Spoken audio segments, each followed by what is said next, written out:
Hello, everyone. This is Benjamin Griffin, and I'm here with Taylor Riley, and we are the creators of the upcoming short film, Abraham and Sarah.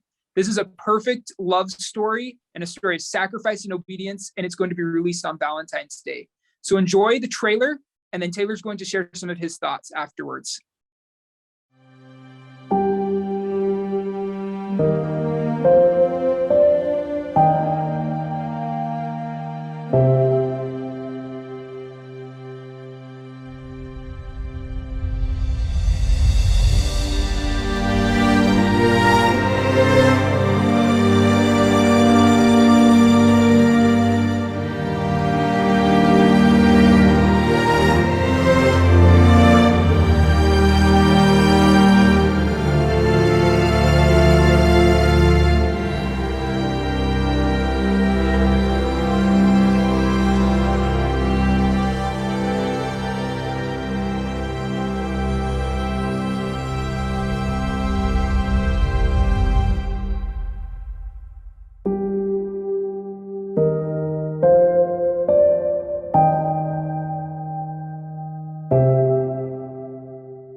Wow, we are so excited about the release of Abraham and Sarah. The film has done miracles in our lives, and we hope that does miracles in yours.